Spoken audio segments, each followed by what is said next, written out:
तर निवडणुकीसाठी आर्थिक मदत करण्याचं राम शिंदे यांनी आवाहन केलंय। आर्थिक मदतीचं आवाहन करताच राम शिंदे ट्रोल सुद्धा झाले। रोहित पवारांनी राम शिंदेंवर जोरदार टीका केली आहे। शिंदेंकडे निवडणूक प्रतिज्ञापत्रात 8 ते 10 कोटींची मालमत्ता असल्याचं जाहीर करण्यात आले।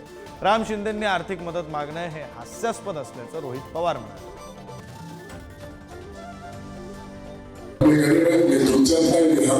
आपला माणूस आहे, भूमिपुत्र आहे, ज्याच्यापाशी पैसे त्याने माझ्या निवडणुकीला मदत करा।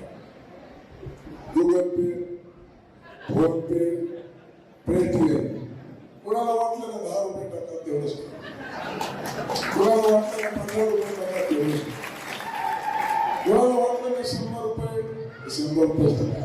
पण माझ्या निवडणुकीमध्ये मला अडचण आहे, आर्थिक मला।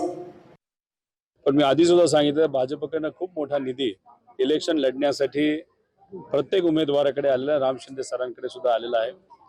त्याच्याच बरोबर लोकसभेमध्ये सुद्धा अशाच काही गोष्टी त्यांनी केलेल्या आहेत। पैसा त्यांच्याकडे आहे, दारू आता ते वाटतायत, त्याच्याच बरोबर जेवण खानावळी सुरू झालेली आहे, नेत्यांना विकत घेणं चालू आहे।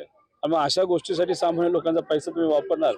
इथली जनता हुशार जनता आहे, लोकांना माहिती आहे की ते कशा पद्धतीने लोकांची दिशाभूल करत आहे। त्यामुळे हे जे काही भावनिक करण्याचा मुद्दा जो त्यांचा आहे याच्यावर सामान्य लोक हसतात, बाकी काय नाही।